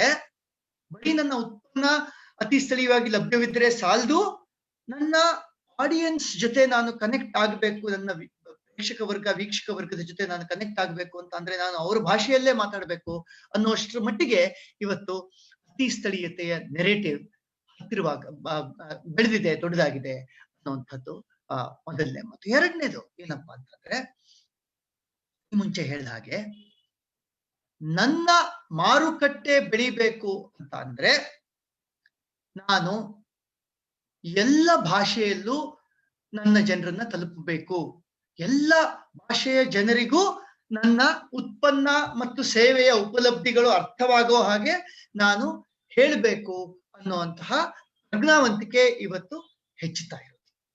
ಒಂದು ತಂತ್ರಜ್ಞಾನದ ಬೆನ್ನೆಲುಬು, ಎರಡನೇದು ಮಾರುಕಟ್ಟೆ ವಿಸ್ತರಣೆ ವಿಷಯ. ಮೂರನೇದು ಹೈಪರ್ ಲೋಕಲ್ ಈ ಅತಿ ಸ್ಥಳೀಯತೆ ಬಗ್ಗೆ ಮಾತಾಡಿದೆ. ಮತ್ತೊಂದು ಪೂರಕ ಪ್ರವೃತ್ತಿ ಏನಾಗ್ತಿದೆ ಅಂತಂದ್ರೆ, ನೀವು ನೋಡ್ತಾ ಇದ್ದೀರಾ, ಇದುವರೆಗೂ ದೊಡ್ಡ ಕಂಪನಿಗಳು ಅಥವಾ ಸರ್ಕಾರಗಳು ಅವುಗಳ ನೆರೇಷನ್ನಲ್ಲಿ ಮೊದಲ 10 ಕೋಟಿ ಉದ್ಯೋಗಿಗಳ ಬಗ್ಗೆ ಮಾತ್ರ ಮಾತಾಡ್ತಿದ್ರು. ಅಫ್ಕೋರ್ಸ್ ಸರ್ಕಾರಗಳು ಮಿಕ್ಕವ್ರ ಬಗ್ಗೆನೂ ಬಹುಶಃ ಮಾತಾಡ್ತಿದ್ರೇನೋ, ಆದ್ರೆ ಎಸ್ಪೆಷಲಿ ಖಾಸಗಿ ಕ್ಷೇತ್ರದಲ್ಲಿ ವೈಟ್ ಕಾಲರ್ಡ್ ಪ್ರೊಫೆಷನಲ್ಸ್ ಅಂತ ಏನ್ ಕರೀತಾರೆ, ಆ ವೈಟ್ ಕಾಲರ್ಡ್ ಬಗ್ಗೆ ಅತಿ ಪ್ರಾಮುಖ್ಯತೆ ಇತ್ತು, ಬ್ಲೂ ಕಾಲರ್ಡ್ ಬಗ್ಗೆ ಬಹಳ ಕಡಿಮೆ ಇತ್ತು. ಇವತ್ತು ನಿಧಾನವಾಗಿ ಖಾಸಗಿ ಕ್ಷೇತ್ರದಲ್ಲಿ 45ರಿಂದ 50 ಕೋಟಿಯಷ್ಟು ಇರೋ ಬ್ಲೂ ಕಾಲರ್ಡ್ ಮತ್ತೆ ಇನ್ಫಾರ್ಮಲ್ ಸೆಕ್ಟರ್ ಅಂತ ಏನ್ ಕರಿತೀವಿ, ಬ್ಲೂ ಕಾಲರ್ಡ್ ವರ್ಕರ್ಸ್ ಮತ್ತೆ ಇನ್ಫಾರ್ಮಲ್ ಸೆಕ್ಟರ್ ಏನಿದೆ, ಅವ್ರಿಗೆ ನಾವು ರೆಲೆವೆಂಟ್ ಆಗದೆ ಹೋದ್ರೆ ನಾವು ಬಹಳ ತೊಂದರೆಗೆ ಸಿಕ್ಕಾಕೊಳ್ತೀವಿ ಅನ್ನುವಂಥದ್ದು ಈ ಕಳೆದ 5-6 ವರ್ಷದಿಂದ ಹೆಚ್ಚು ಆಗ್ತಾ ಇದೆ. ಈ ಒಂದು 2-3 ವರ್ಷದಲ್ಲಿ ಇನ್ನೂ ಜಾಸ್ತಿ ಆಗ್ತಾ ಇದೆ. ಯಾಕಾಗ್ತಾ ಇದೆ ಅಂತಂದ್ರೆ ಅದಕ್ಕೊಂದು ಪ್ರಮುಖ ಕಾರಣ ಏನು ಅಂತಂದ್ರೆ, ಸಾಮಾಜಿಕ ಮಾಧ್ಯಮಗಳು ಎಲ್ಲೆಲ್ಲಿ ಡಿಸ್ಕ್ರಿಮಿನೇಷನ್ ಆಗುತ್ತೋ, ತಾರತಮ್ಯ ಎಲ್ಲೆಲ್ಲಿ ನಡೆಯುತ್ತೋ ಅಲ್ಲೆಲ್ಲ ಅದನ್ನ ಎತ್ತಿ ಆಡಿ ತೋರಿಸುವಂತಹ ಶಕ್ತಿ ಸಾಮಾನ್ಯ ಜನರಿಗೆ ಇರೋ ಇವತ್ತು ಬಂದಿರೋದು ಸಾಮಾಜಿಕ ಮಾಧ್ಯಮಗಳಿಂದಾಗಿ, ಮತ್ತೆ ಸ್ವಲ್ಪ ಈ ಸಿಟಿಜನ್ ಜರ್ನಲಿಸಂ ಮತ್ತೊಂದೆಲ್ಲ ಬಂದಿರೋದ್ರಿಂದಾಗಿ. ಆದ್ರಿಂದ ಎಲ್ಲರನ್ನೂ ಸಮಾನರಾಗಿ ನಾವು ಟ್ರೀಟ್ ಮಾಡಬೇಕಾದಂತಹ ಅನಿವಾರ್ಯತೆ ಇವತ್ತು ಉದ್ಯಮಗಳಿಗೆ ಬಂದಿರಬೇಕಾದ್ರೆ, ಉದ್ಯಮಗಳು ನಿಧಾನವಾಗಿ ಗ್ರಹಿಸ್ತಾ ಇರೋದು, ನಾವು ಈ ಬ್ಲೂ ಕಾಲರ್ಡ್ ವರ್ಕರ್ಸ್ ನ ಮತ್ತೆ ಇನ್ಫಾರ್ಮಲ್ ಸೆಕ್ಟರ್ ಅಲ್ಲಿ ಕೆಲಸ ಮಾಡುವಂತಹ ಜನರನ್ನ ಒಳಗೊಳ್ಳದೆ ಹೋದ್ರೆ ನಮಗೆ ತೊಂದರೆ ಆಗತ್ತೆ. ಅವ್ರನ್ನ ಒಳಗೊಳ್ಳೋದು ಹೇಗೆ? ಅವರು ಈ ಮೊದಲ 5 ಕೋಟಿ 10 ಕೋಟಿ ಜನಗಳ ತರ ಅಲ್ವಲ್ಲ. ಅವ್ರು ಇಂಗ್ಲಿಷ್ ಮಾತಾಡೋದಿಲ್ಲ, ಅಥವಾ ಯಾವುದೋ ಒಂದಿದಕ್ಕೆ ಒಂದು ಈ ಮೋನೋಕಲ್ಚರ್ ಅಂತ ಏನ್ ಹೇಳ್ತೀವಿ ಅದಕ್ಕೆ ಸಬ್ಸ್ಕ್ರೈಬ್ ಆಗಿರುವಂತಹ ಜನರಲ್ಲ. ಸೊ ಅವರನ್ನ ಒಳಗೊಳ್ಳಬೇಕು ಅಂತಂದ್ರೆ ಸ್ಥಳೀಯ ಭಾಷೆಯಲ್ಲಿ ನಾವು ಅವ್ರ ಜೊತೆ ವ್ಯವಹರಿಸ್ಬೇಕು. ಸ್ಥಳೀಯ ಭಾಷೆಯಲ್ಲಿ ಇದ್ದಕ್ಕಿದ್ದಂಗೆ ನಾಳೆ ಬೆಳಗ್ಗೆ ಎದ್ದು ವ್ಯವಹರಿಸಕ್ ಆಗದೆ ಇರೋದ್ರಿಂದ ಸ್ಥಳೀಯ ಭಾಷೆಯಲ್ಲಿ ನಾವು ಅವ್ರ ಜೊತೆ ವ್ಯವಹರಿಸಕ್ಕೆ ಆಗುವಂತಹ ಒಂದು ಮಷಿನರಿ ಸೃಷ್ಟಿಸ್ಬೇಕು. ಮಷಿನರಿ ಅಂತ ಅಂದ್ರೆ ಯಂತ್ರ ಅನ್ನೋ ಅರ್ಥದಲ್ಲ, ವ್ಯವಸ್ಥೆ ಅನ್ನೋ ಅರ್ಥದಲ್ಲಿ ಅನ್ನುವಂತಹ ವ್ಯವಸ್ಥೆ ಸೃಷ್ಟಿಸ್ಬೇಕು. ಅಂತ ವ್ಯವಸ್ಥೆ ಸೃಷ್ಟಿಸ್ಬೇಕು ಅಂದ್ರೆ ಅದಕ್ಕೆ ಬೇಕಾಗಿರುವಂತಹ ಜನರನ್ನ ನಾ ಎಲ್ಲಿಂದ ಹಿಡ್ಕೊಂಡ್ ಬರ್ಬೇಕು? ಅವರು ಸ್ಥಳೀಯರೇ ಆಗಿರ್ಬೇಕು. ಸೊ ಇಲ್ಲೊಂದು ಸ್ಥಳೀಯವಾದ ಸ್ಟ್ರಕ್ಚರ್ ಅಥವಾ ವ್ಯವಸ್ಥೆ ಸೃಷ್ಟಿಯಾಯ್ತು. ತುಂಬಾ ಜನರು ಸ್ಥಳೀಯರು ಇರುವಂತಹ ಸ್ಥಳೀಯರ ಈ ಬ್ಲೂ ಕಾಲರ್ ಅಥವಾ ಇನ್ಫಾರ್ಮಲ್ ಸೆಕ್ಟರ್ಗೆ ಕೇಟರ್ ಮಾಡೋದಕ್ಕೆ ಶಕ್ತಿ ಇರುವಂತಹ ಸ್ಥಳೀಯರ ವ್ಯವಸ್ಥೆ, ಅವ್ರ ಜೊತೆ ಒಡನಾಡೋದಕ್ಕೆ ಸಾಧ್ಯ ಆಗುವಂತಹ ಟೂಲ್ಸ್ ಮತ್ತೆ ಟೆಕ್ನಾಲಜಿ ಎರಡೂನುವೆ, ತಂತ್ರಜ್ಞಾನ ಮತ್ತೆ ಉಪಕರಣಗಳು ಎರಡೂನುವೆ ಸೃಷ್ಟಿಯಾಯ್ತು. ಸೊ ಇದು ಬೇಡಿಕೆ ವಲಯ ಈ ಭಾಷೆಯ ಸುತ್ತ ಬಂತು. ಮತ್ತೆ ಅವರ ಕುಂದುಕೊರತೆಗಳನ್ನ ಅವರ ವಿಚಾರಗಳನ್ನ ಕೇಳಿಸ್ಕೊಳ್ಳುವಂತಹ ವ್ಯವಧಾನವೂ ನಿಧಾನವಾಗಿ ಬರೋದಕ್ಕೆ ಶುರುವಾಯ್ತು. ಮುಂಚೆ ಭಾಷೆ ಒಂದನ್ನೇ ನೆಪವಾಗಿಟ್ಕೊಂಡು ನೀನು ಹೇಳೋದು ನನಗೆ ಅರ್ಥ ಆಗ್ತಾ ಇಲ್ಲ ಅನ್ನೋದು ಒಂದನ್ನೇನೆ ನೆಪ ಮಾಡಿಕೊಂಡು ದಬ್ಬಾಳಿಕೆ ನಡೀತಾ ಇದ್ದಂತಹ ಒಂದು ಹೊತ್ತಿತ್ತು. ಇವತ್ತು ತಂತ್ರಜ್ಞಾನ ಮತ್ತೆ ಸಾಮಾಜಿಕ ಮಾಧ್ಯಮಗಳು ಬೇರೆ ಬೇರೆ ವಿಚಾರಗಳು ನಾನು ಹೇಳಿದ್ನಲ್ಲ, ಅವೆಲ್ಲದರಿಂದಾಗಿ ಇವತ್ತು ಹಾಗೆ ಮಾಡೋದು ಸ್ವಲ್ಪ ಕಷ್ಟ ಆಗಿದೆ. ಬಲವಂತಕ್ಕಾಗಿ ಆದ್ರೂ ಇವತ್ತು ಖಾಸಗಿ ಕ್ಷೇತ್ರದಲ್ಲಿ ವ್ಯವಸ್ಥೆ ಬ್ಲೂ ಕಾಲರ್ಡ್ ಮತ್ತೆ ಇನ್ಫಾರ್ಮಲ್ ಸೆಕ್ಟರ್ ಅಂತ ಏನ್ ಹೇಳಿದೆ, ಅವುಗಳನ್ನ ಒಳಗೊಳ್ಳುವಂತಹ ವ್ಯವಸ್ಥೆ ಇವತ್ತು ಬಂದಿದೆ. ಇನ್ನೊಂದು ಟ್ರೆಂಡ್ ಪ್ರವೃತ್ತಿ ಏನಪ್ಪಾ ಅಂತಂದ್ರೆ, ಈ temptation to be seen as inclusive, ನಾವು ಒಳಗೊಳ್ಳೋ ಅಂತಹ ಉದ್ಯಮ ಅಂತ ತೋರಿಕೆಗಾದ್ರೂ ಮಾಡುವಂತಹ ಒಂದು ಕಂಪಲ್ಷನ್ ಈ ಉದ್ಯಮಗಳ ಬೆಲೆ ಏರ್ಪಟ್ಟಿರುವಂತದ್ದು. ಅದು ಬೇರೆ ಬೇರೆ ತರಹದ ಇನ್ಕ್ಲೂಷನ್, ಅದರಲ್ಲಿ ಭಾಷಾ ಇನ್ಕ್ಲೂಷನ್ ಬರೀ ಒಂದು ಆಯಾಮ ಮಾತ್ರ, ಒಂದು ಈ ಲಿಂಗದ ಕುರಿತಾದ ಇನ್ಕ್ಲೂಷನ್ ಇರಬಹುದು, ಡಿಸ್ಕ್ರಿಮಿನೇಟ್ ಮಾಡಬಾರ್ದು, ತಾರತಮ್ಯ ಮಾಡಬಾರ್ದು ಪುರುಷ ಮಹಿಳೆಯರ ಮಧ್ಯೆ ಅನ್ನುವಂಥದ್ದು ಇರ್ಬೋದು, ಅಥವಾ ಪ್ರಾಂತ್ಯಗಳ ಮಧ್ಯೆ ಅಂತ ಇರಬಹುದು. ಅದರಲ್ಲಿ ನಿಧಾನವಾಗಿ ಭಾಷೆಯ ಬಗೆಗೂ ಆ ಇನ್ಕ್ಲೂಸಿವ್ನೆಸ್ ಬಂದಿರುವಂಥದ್ದು.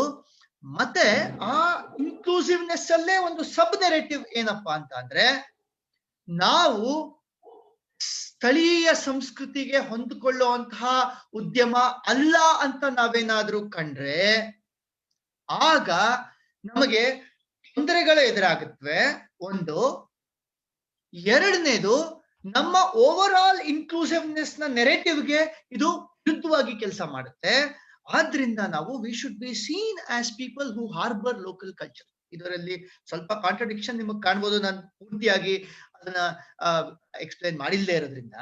ಆದ್ರೆ ಸಮ್ಮರಿ ಇಷ್ಟೇ, ನಾನು ಇನ್ಕ್ಲೂಸಿವ್ ಅಂತ ಕಾಣಿಸ್ಕೊಳ್ಬೇಕು ಅಂತ ಅಂದ್ರೆ ನಾನು ಸ್ಥಳೀಯ ಕಲ್ಚರ್ ಅನ್ನ ರೆಸ್ಪೆಕ್ಟ್ ಮಾಡಬೇಕು, ಸ್ಥಳೀಯ ಸಂಸ್ಕೃತಿನ, ಮತ್ತೆ ಅವರನ್ನ ನಾನು ಒಳಗೊಳ್ಳದೆ ನನ್ನ ಉದ್ಯಮವನ್ನ ನಾನು ಸರಿಯಾಗಿ ನಿರ್ವಹಿಸೋದಕ್ಕೆ ಸಾಧ್ಯ ಇಲ್ಲ. ಅದಕ್ಕೆ ಅಡೆತಡೆಗಳು ಎಲ್ಲ ಉಂಟಾಗಬಹುದು. ಮತ್ತೆ ನನ್ನ ಓವರ್ ಆಲ್ ನೆರೇಟಿವ್ ನಾನು ಏನ್ ಹೇಳ್ಕೊಂಡು ಬರ್ತಾ ಇದ್ದೀನಿ, ನಾನು ಈ ಲೋಕಲ್ ಕಲ್ಚರ್ ಅನ್ನ ನಾನು ರೆಸ್ಪೆಕ್ಟ್ ಮಾಡ್ತೀನಿ ಅಂತ ಅನ್ನುವಂಥದ್ದು, ಅದಕ್ಕೆ ವಿರುದ್ಧವಾದಂತಹ ಭಾವನೆ ನನ್ನ ಜನರಲ್ಲಿ ಬರಬಹುದು ಅಂತ ಈ ಇಮೇಜ್ ಕಾನ್ಶಿಯಸ್ ಕಂಪನೀಸ್, ಖಾಸಗಿ ಕ್ಷೇತ್ರದಲ್ಲಿರುವಂತಹ ಕಂಪನಿಗಳು, ಅವುಗಳ ಬಗ್ಗೆ ಸ್ವಲ್ಪ ತಲೆ ಕೆಡಿಸ್ಕೊಳ್ಳೋದ್ರಿಂದ, ಆಮೇಲೆ ಇವತ್ತು ಇಮೇಜೇ ಎಲ್ಲವೂ ಆಗಿಬಿಟ್ಟಿರೋದ್ರಿಂದ ಇದು ಒಂದು ರೀತಿಯ ಪೂರಕ ಟ್ರೆಂಡ್ ಅಂತ ಹೇಳ್ಬೋದು. ಮತ್ತೊಂದು ಟ್ರೆಂಡ್ ಏನಪ್ಪಾ ಅಂತಂದ್ರೆ, ನಿಧಾನವಾಗಿ ಆದ್ರೂ ಉದ್ಯಮಗಳಿಗೆ ಅಯ್ಯೋ ನಾವು ಇಲ್ಲಿ ತನಕ ಬೆದ್ದ ಕೆಲಸ ಮಾಡ್ತಾ ಇದ್ವಿ, ಎಷ್ಟೋ ರೀತಿನಲ್ಲಿ makes sense to hire locally ಅನ್ನುವಂತಹ ಫೀಲಿಂಗ್ ಬಂದಿರುತ್ತೆ. ಈ ಸ್ಥಳೀಯವಾಗಿ ನಾನು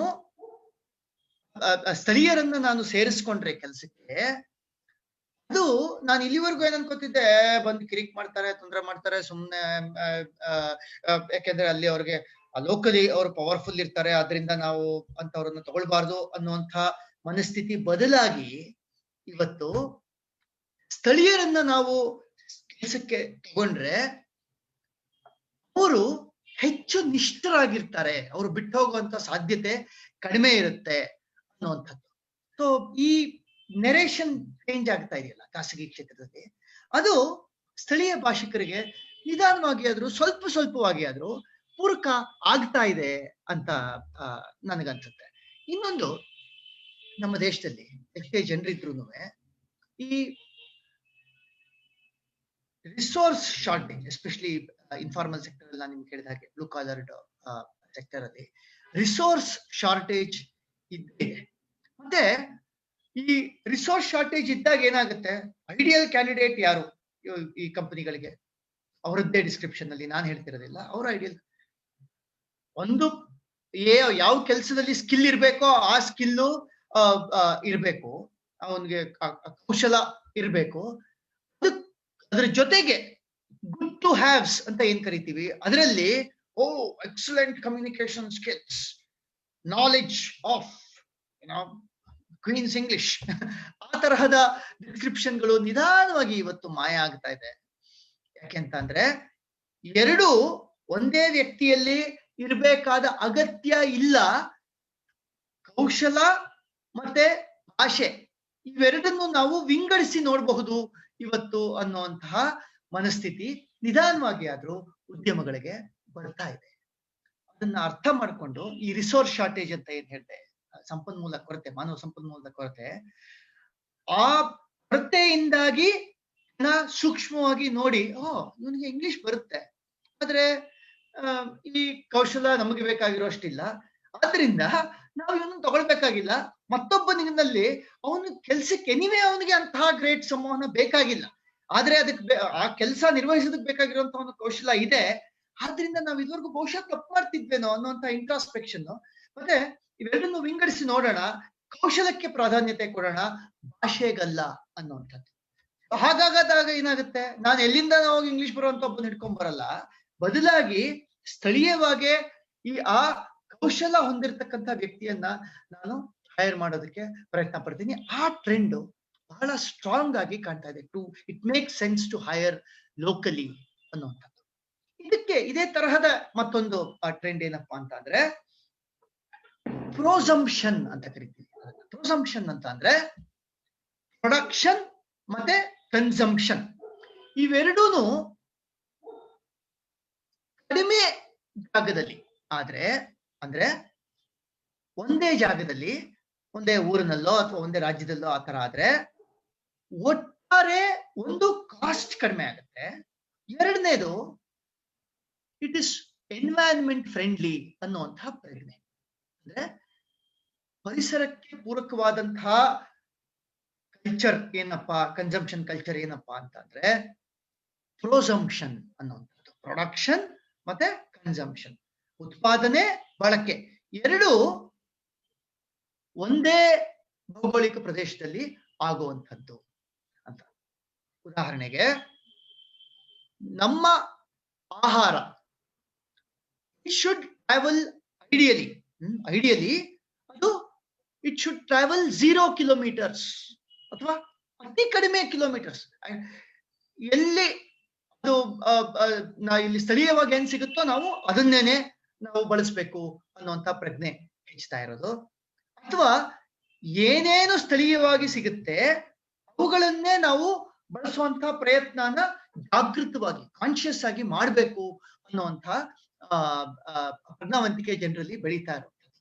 ಇನ್ನು ಅರ್ಲಿ ಸ್ಟೇಜಸ್ ಈ ಟ್ರೆಂಡ್ಗೆ ಇನ್ನು ತುಂಬಾ ಅರ್ಲಿ ಸ್ಟೇಜಸ್ ಅಲ್ಲಿ ಇದೆ ಅಂತ ಹೇಳ್ಬೇಕು. ಆದ್ರೆ ಪ್ರಪಂಚದಾದ್ಯಂತ ಇದು ಇವತ್ತು ಹರಡ್ತಾ ಇರುವಂತಹ ಈ ಪ್ರಜ್ಞಾವಂತಿಕೆ ನಮ್ಮ ದೇಶದಲ್ಲೂ ಇಂಟರ್ನೆಟ್ ಪೆನಿಟ್ರೇಷನ್ ಅಂತರ್ಜಾಲದ ಇದು ಹೆಚ್ಚಿರುವಂತಹ ನಮ್ಮ ದೇಶದಲ್ಲಿ ಅದು ಹರಡೋದಕ್ಕೆ ಹೆಚ್ಚು ಸಮಯ ತಗೊಳ್ಳಲ್ಲ ಅಂತ ಅನ್ಸುತ್ತೆ. ಮತ್ತೆ ಈ ಟ್ರೆಂಡ್ ನಿಂದಾಗಿ ಅನೇಕರು ಅದು ಖಾಸಗಿ ಕ್ಷೇತ್ರದಲ್ಲಿ ಸ್ಥಳೀಯವಾಗೇನೆ ಸೋರ್ಸ್ ಮಾಡೋದು ಮತ್ತೆ ಸ್ಥಳೀಯವಾಗೇನೆ ಮಾರೋದಕ್ಕೆ ಪ್ರಯತ್ನ ಪಡ್ತಾರೆ. ಆಗ ಸ್ಥಳೀಯ ಭಾಷಿಕರಿಗೆ ಕೆಲಸದ ಅವಕಾಶಗಳು ಮತ್ತಷ್ಟು ಹೆಚ್ಚಾಗುತ್ತವೆ ಅನ್ನೋದು. ಮತ್ತೊಂದು ಏನಪ್ಪಾ ಅಂತ ಅಂದ್ರೆ ಈ ಡಿಜಿಟಲೀಕರಣ, ಡಿಜಿಟಲ್ ಅರ್ಥವ್ಯವಸ್ಥೆಯಲ್ಲಿ ಮನೆಯಲ್ಲೇ ಕೂತು ನಾನು ಕೆಲಸ ಮಾಡಬಹುದು ಅನ್ನುವಂತಹ ವಾತಾವರಣ ನಿರ್ಮಾಣ ಆಗಿರುವಂತಹ ಈ ಕಾಲದಲ್ಲಿ ನನಗೆ ಇನ್ನೊಬ್ಬ ಆಡುವಂತಹ ಭಾಷೆ ಅವನು ನಿರ್ವಹಿಸುವಂತಹ ಕೆಲಸಕ್ಕೆ ಮುಖ್ಯವಲ್ಲದೆ ಹೋದ್ರೆ ಈ ಭಾಷೆಗೆ ಅನ್ನೆಸೆಸರಿ ಪ್ರಾಧಾನ್ಯತೆ ಯಾಕೆ ಕೊಡ್ಬೇಕು? ಒಂದು ತಂಡವಾಗಿ ನಾವು ಒಂದು ಆಫೀಸಲ್ಲಿ ಕುತ್ಕೊಂಡು he doesn't fit in to the team ಅನ್ನುವಂತಹ ಆಕ್ಷೇಪಣೆಗಳು ಇವತ್ತು ಬರುವಂತಹ ಸಾಧ್ಯತೆ ಕಡಿಮೆ ಆಗಿರ್ಬೇಕಾದ್ರೆ ಅವನು ಮಾತಾಡುವಂತಹ ಇಂಗ್ಲಿಷ್ ಇವತ್ತು ಗೌಣವಾಗತ್ತೆ. ಅವನಿಗಿರುವಂತಹ ಕೌಶಲ, ನಾನು ಬ್ಲೂ ಕಲರ್ ವರ್ಕರ್ಸ್ ನೆರೆಟಿವ್ ಅಲ್ಲಿ ಹೇಳಿದಂಗೆ ಇಲ್ಲೂ ಕೂಡ ಪ್ರಾಧಾನ್ಯತೆಗೆ ಬರುತ್ತೆ. ಮತ್ತೆ ಸಹಜವಾಗಿಯೇ ಈ ಡಿಜಿಟಲೀಕರಣದಿಂದಾಗಿ ನಾನು ಎಲ್ಲಿ ಬೇಕಾದ್ರೂ ಕೂತ್ ಕೆಲಸ ಮಾಡಬಹುದು ಅಂತ ಅಂದ್ರೆ, ನಾನು ಧಾರವಾಡದಲ್ಲಿ ಇದೀನೋ ಮೈಸೂರಿನಲ್ಲಿ ಇದೀನೋ ಮತ್ತೊಂದ್ ಕಡೆ ಒಂದು ಮ್ಯಾಟರ್ ಆಗದೆ ಇರ್ಬೇಕಾದ್ರೆ ನಾನು ನನ್ನ ಜೀವನದ ಸುತ್ತ ಇರುವಂತಹ ಜನರ ಜೊತೆ ವ್ಯವಹರಿಸಕ್ಕೆ ಯಾವ ಭಾಷೆನಲ್ಲಿ ಅವರು ಕಂಫರ್ಟಬಲ್ ಆ ಭಾಷೆನಲ್ಲಿ ನಾನು ಮಾತಾಡೋದಕ್ಕೆ ಪ್ರಯತ್ನ ಪಡೋದ್ರಿಂದ, ಮತ್ತೆ ಬಲವಂತವಾಗಿ ಬರೀ ಇಂಗ್ಲಿಷನ್ನೇ ಮೈಗೂಡಿಸ್ಕೊಂಡು ನಾನು ಯಾರನ್ನು ಮೆಚ್ಚಿಸ್ಬೇಕಾಗಿ ಇಲ್ಲದೆ ಇರೋದ್ರಿಂದ ಅದು ಕೂಡ ಸ್ಥಳೀಯ ಭಾಷಿಕರಿಗೆ, ಸ್ಥಳೀಯ ಭಾಷೆಗೆ ಪೂರಕವಾಗಿರುವಂತಹ ಒಂದು ಪ್ರವೃತ್ತಿ ಅಂತ ಹೇಳೋದಕ್ಕೆ ಬಯಸ್ತೇನೆ. ಮತ್ತೊಂದು ಏನಪ್ಪಾ ಅಂತಂದ್ರೆ ಇವತ್ತು ಈ ಜಿಗ್ ಎಕಾನಮಿ ಅಂತ ಕರಿತೀವಿ. ಜಿಗ್ ಎಕಾನಮಿ ಅಂತಂದ್ರೆ ಯಾವ ಕೆಲಸಕ್ಕೆ ಒಬ್ಬನಿಗೆ ಕೌಶಲ ಇರುತ್ತೋ ಆ ಕೆಲಸಕ್ಕೆ ತಾತ್ಕಾಲಿಕವಾಗಿ ಮಾತ್ರ ಆ ಮನುಷ್ಯನ ನಾನು ಹೈರ್ ಮಾಡ್ತೀನಿ, ಮತ್ತೆ ಅವನಿಗೊಂದು ಅಸೈನ್ಮೆಂಟ್ ರೂಪದ ಕೆಲಸವನ್ನ ಕೊಡ್ತೀನಿ, ಅದು ಮುಗಿದ ಮೇಲೆ ಅವನಿಗೆ ಟಾಟಾ ಬಾಯ್ ಬಾಯ್ ಹೇಳ್ತೀನಿ. ಈ ಟ್ರೆಂಡ್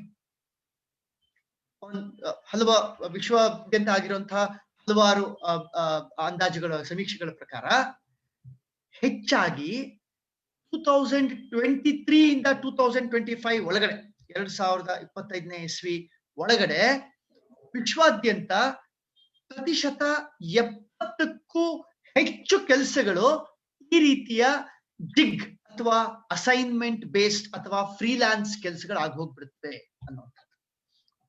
ಹಾಗಾಗದಾಗ ಏನಾಗತ್ತೆ, ಇವೆಲ್ಲನೂ ಫ್ರೀಲಾನ್ಸ್ ಕೆಲಸಗಳಾಗೋದಾಗ ನಾನು ಒಬ್ಬ ಬಾಸ್ಗೋ, ಒಂದು ಕಂಪನಿಯ ಸಂಸ್ಕೃತಿಗೋ ಅಥವಾ ಯಾವುದೋ ಒಂದು ಕೌಶಲಕ್ಕೋ ನಾನು ಸೀಮಿತವಾಗಿ ಇರ್ಬೇಕಾಗಿಲ್ಲ. ನಾನು ಇದ್ದಲ್ಲಿಂದ ಎಲ್ಲೆಲ್ಲಿ ಕೆಲಸಗಳನ್ನ ನಿರ್ವಹಿಸಬಹುದು.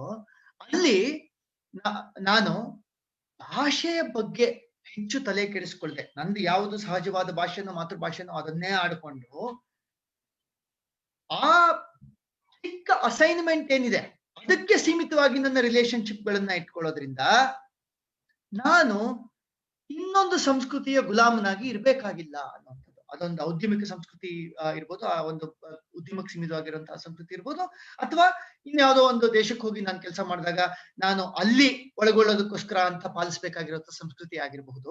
ಅದ್ಯಾವುದನ್ನು ನನಗೆ ಪಾಲಿಸುವಂತ ಕಂಪಲ್ಷನ್ ಇಲ್ಲದೆ ಇರೋದ್ರಿಂದ ನನಗೆ ಇಂಗ್ಲಿಷ್ ಕಲ್ತ್ಕೊಂಡು ಅಥವಾ ಜರ್ಮನ್ ಕಲ್ತ್ಕೊಂಡು ಅಲ್ಲಿ ಹೋಗಿ ಅಲ್ಲಿ ಜನರ ಜೊತೆ ನಾನು ಮಿಂಗಲ್ ಆಗಿ ಇದೆಲ್ಲ ಮಾಡುವಂತಹ ಇದು ಅವಕಾಶಗಳು ಕಡಿಮೆ ಆಗೋದ್ರಿಂದ ಸಹಜವಾಗಿ ನಾನು ನನ್ನ ಸುತ್ತಲಿನ ಜನರಿಗೆ ಅನುಕೂಲಕರವಾಗಿರುವಂತಹ ನನ್ನ ಜೀವನ ಉತ್ತಮಪಡಿಸಿಕೊಳ್ಳುವಂತಹ ಭಾಷೆನ ನಾನು ಮಾತಾಡುವಂತಹ ವ್ಯಕ್ತಿ ಆಗ್ತೀನಿ. ಅದರಿಂದ ಐ ಥಿಂಕ್ ಈ ಸ್ಥಳೀಯ ಭಾಷೆಗಳು ಕೊನೆ ಪ್ರವೃತ್ತಿ ಏನಪ್ಪಾ ಅಂತಂದ್ರೆ ಜನರಲ್ಲಿ ಇವತ್ತು ಹೆಚ್ಚುತ್ತಾ ಇರುವಂತಹ ಆತ್ಮವಿಶ್ವಾಸ. ಎರಡು ಕಾರಣ ಅದಕ್ಕೆ. ಒಂದು, ಅನೇಕ ಜನರಲ್ಲಿ ಡಿಸ್ಪೋಸಬಲ್ ಇನ್ಕಮ್ ಅಂತ ಏನ್ ಹೇಳ್ತೀವಿ ಅದು ಹೆಚ್ಚುತ್ತಾ ಇರೋದು.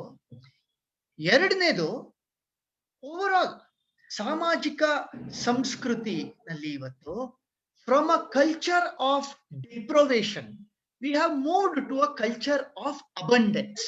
ಏನದು ಅಂದ್ರೆ ಸಮೃದ್ಧಿಯ ಸಂಸ್ಕೃತಿ ಕಡೆಗೆ ನಾವು, ಅಂದ್ರೆ ಎಲ್ಲರೂ ಸಮೃದ್ಧರಾಗ್ಬಿಟ್ಟಿದೀವಿ, ಬಡತನ ಹೊರಟೋಗಿದೆ ಅಂತಲ್ಲ ಹೇಳ್ತಾ ಇರೋದು.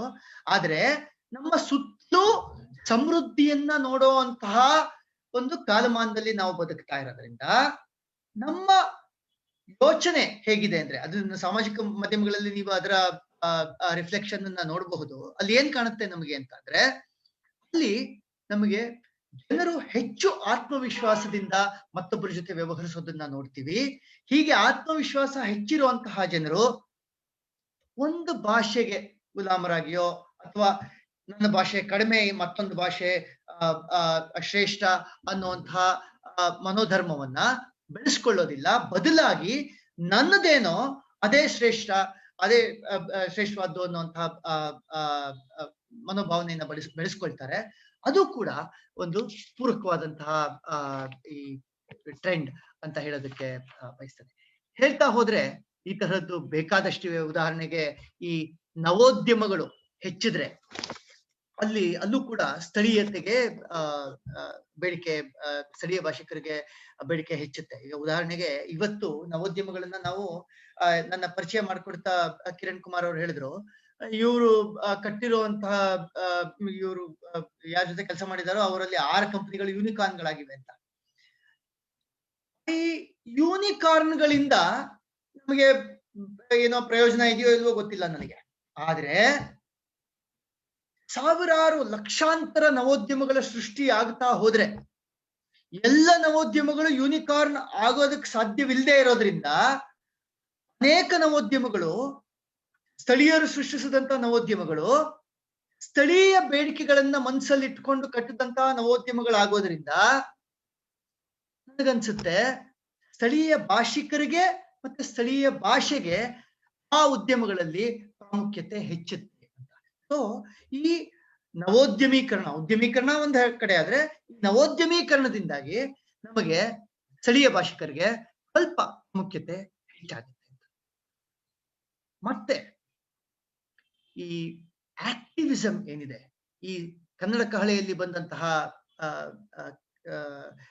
ಕೆಲವರ ಮಾತುಗಳನ್ನ ಕೇಳಿದಾಗ ನಿಮ್ಗೆ ಅರ್ಥ ಆಗಿರುತ್ತೆ.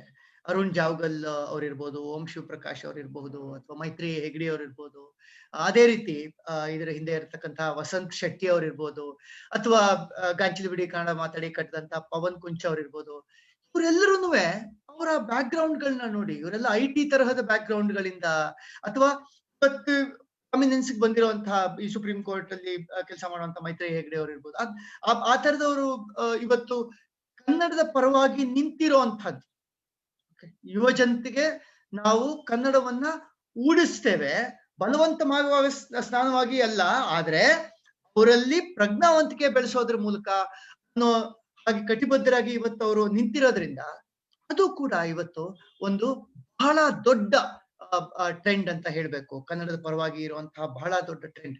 ಎಲ್ಲಿ ಕನ್ನಡತನವನ್ನ ಮೆರೆಸ್ಬೇಕು ಅಂದ್ರೆ ಇವತ್ತು ಜನರ ಬದುಕು ನಿಧಾನವಾಗಿ ಆನ್ಲೈನ್ ಶಿಫ್ಟ್ ಆಗಿ ಹೋಗಿರೋದ್ರಿಂದ, ಅಲ್ಲಿ ಕಮ್ಯುನಿಕೇಶನ್ ಹೆಚ್ಚುಪಟ್ಟು ಆನ್ಲೈನೇ ಆಗ್ತಾ ಇರೋದ್ರಿಂದ ಅಲ್ಲಿ ನಿಂತು ಅವರಿಗೆ ಕನ್ನಡದ ಪಾಠವನ್ನ ಹೇಳುವಂತಹ ಕೆಲಸ ಮಾಡ್ತಾ ಇರುವಂತಹ ಈ ಇವರನ್ನ ಹೆಸರಿಸದೆ ಇರುವಂತಹ ಸಾವಿರಾರು ಜನ ಕನ್ನಡ ಹೋರಾಟಗಾರರು, ಕನ್ನಡದ ಚಳುವಳಿಕಾರರು ಇವತ್ತು ಆನ್ಲೈನ್ ಪ್ರಪಂಚವನ್ನ ಪ್ರವೇಶಿಸಿ ಅಲ್ಲಿ ಹೋರಾಟ ಇರತಕ್ಕಂಥದ್ದು ಕೂಡ ಆಶಾದಾಯಕವಾದಂತಹ ಒಂದು ಪ್ರವೃತ್ತಿ ಅಂತಾನೆ ಹೇಳ್ಬೇಕು. ಆಶಾದಾಯಕ ಅಂತ ಹೇಳಿದೆ, ಈ ಆಶಾದಾಯಕವಾದ ನೋಟಲ್ಲಿ ಎಂಡ್ ಮಾಡ್ಬೇಕಾದ್ರೆ, ಮುಗಿಸ್ಬೇಕಾದ್ರೆ ಒಂದು ವಿಷಯ ಹೇಳ್ಬೇಕಿದೆ. ಈ ಆಶಾವಾದದ ಬಗ್ಗೆ ಬಂದಾಗ ನಾವು ಈ ಒಂದು ಲೋಟದ ಉದಾಹರಣೆಯನ್ನ ಯಾವಾಗ್ಲೂ ಕೊಡ್ತೀವಿ. ನೀವು ಕೇಳಿರ್ತೀರಿ, ಒಂದು ಲೋಟದಲ್ಲಿ ಅರ್ಧದಷ್ಟು ನೀರಿದೆ ಅಂದ್ರೆ, ಒಂದು ಲೋಟದಲ್ಲಿ ಅರ್ಧದಷ್ಟು ನೀರಿದೆ ಅಂದ್ರೆ ಒಬ್ಬ ಆಶಾವಾದಿ ಆದವನು ಬಂದು ನೋಡಿ, ಓ ನೀರು ಈ ಲೋಟ ತುಂಬಿದೆ ಅಂತಾನಂತೆ. ಒಬ್ಬ ನಿರಾಶಾವಾದಿ ಅದನ್ನು ನೋಡ್ಬಿಟ್ಟು ಈ ಲೋಟ ಖಾಲಿ ಇದೆ ಅಂತಾನಂತೆ, ಅರ್ಧ ಖಾಲಿ ಇರತ್ ನೋಡಿ. ಅದು ಒಂದು ವ್ಯಾಖ್ಯಾನ ಆಯ್ತು ಈ ಆಶಾವಾದದ ಬಗ್ಗೆ. ನನಗೆ ಹೆಚ್ಚು ಆಪ್ಯಾಯಮಾನವಾದ ಮತ್ತೊಂದು ವ್ಯಾಖ್ಯಾನ ಇದೆ ಈ ಅರ್ಧ ಲೋಟ ನೀರಿನ ಬಗ್ಗೆ. ಅದೇನಪ್ಪಾ ಅಂದ್ರೆ, ಒಬ್ಬ ಆಶಾವಾದಿ ಆದವನು ನೀರು ಅರ್ಧ ತುಂಬಿರೋ ಲೋಟನ ನೋಡಿ ಯಾಕೆ ಅದು ತುಂಬಿದೆ ಅಂತಾನೆ ಅಂತ ಅಂದ್ರೆ, ಅವನು ಮಿಕ್ಕ ಅರ್ಧವನ್ನ ತುಂಬಲಿಕ್ಕೆ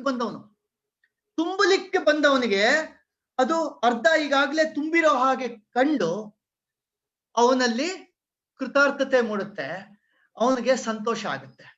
ಆದ್ರೆ ನೀರನ್ನ ಕುಡಿದು ಹೋಗಕ್ಕೆ ಬಂದವನಿಗೆ ಅದು ಅರ್ಧ ಖಾಲಿಯಾಗಿ ಕಾಣುತ್ತೆ, ಯಾಕೆಂದ್ರೆ ಅವನಿಗೆ ಪೂರ್ತಿ ಬೇಕಿತ್ತು. ಸೊ ನಾವು ಲೋಟದಲ್ಲಿರೋ ನೀರನ್ನ ಕುಡಿಯೋದಕ್ ಬಂದಿದೀವೋ ಅಥವಾ ತುಂಬಲಿಕ್ ಬಂದಿದೀವೋ ಅನ್ನೋದ್ರ ಮೇಲೆ ನಮ್ಮ ದೃಷ್ಟಿಕೋನ ಬದಲಾಗತ್ತೆ. ಸ್ವಲ್ಪ ಯೋಚಿಸಿ ಈ ಬಗ್ಗೆ. ಒಟ್ಟಿನಲ್ಲಿ ಕನ್ನಡ ಕಹಳೆ ಜನರಲ್ಲಿ ಕನ್ನಡತನವನ್ನ ಬಿತ್ತುವಂತಹ ಸಾರ್ಥಕವಾದಂತಹ ಕೆಲಸ ಮಾಡ್ತಾ ಇದೆ. ವಿಜಯ ಕರ್ನಾಟಕದ ಇಡೀ ತಂಡಕ್ಕೆ ನನ್ನ ಹೃತ್ಪೂರ್ವಕವಾದ ಧನ್ಯವಾದಗಳು. ತಮ್ಮೆಲ್ಲರಿಗೂ ದೀಪಾವಳಿಯ ಶುಭಾಶಯಗಳು, ದಿವಾಳಿಯ ಶುಭಾಶಯಗಳು ಅನ್ನುವಂತಹ ಎಲ್ಲರಿಗೂ ನೀವು ದಯವಿಟ್ಟು ಹಿಂದಿರುಗಿ ದೀಪಾವಳಿಯ ಶುಭಾಶಯಗಳನ್ನೇ ಹೇಳಿ ಅಂತ ಈ ಕಾರ್ಯಕ್ರಮ ನೋಡ್ತಾ ಇರುವಂತಹ ಎಲ್ಲರಲ್ಲೂ ವಿನಂತಿಸಿಕೊಳ್ಳುತ್ತಾ, ಮತ್ತೊಬ್ಬರಿಗೆ ದಿವಾಳಿಯ ಹಾರೈಕೆಯನ್ನ ಮಾಡೋದು ನಮ್ಮ ಕನ್ನಡದ ಸಂಸ್ಕೃತಿ ಅಲ್ಲ. ನಮ್ಮ ಪದ ಸಂಸ್ಕೃತಿಯನ್ನ ನಾವು ಉಳಿಸ್ಕೊಂಡ್ರೆ ದೀಪಾವಳಿ ಅನ್ನುವಂಥದ್ದು ಅದರ ಇಂಟೆಗ್ರಲ್ ಪಾರ್ಟ್. ಮುಂಚೆನೂ ಈ ದಸರಾನ ದುಶರಾ ಮಾಡಿದಂಥವ್ರು, ಈ ವಡೆನ ವಡ ಮಾಡಿದಂಥವ್ರು, ದೋಸಾ ಮಾಡಿದಂಥವ್ರು, ಇದ್ರ ಬಗ್ಗೆ ಎಲ್ಲನೂ ನಡ್ಕೊಂಡ್ ಬಂದಿದೆ ಸಾಕಷ್ಟು.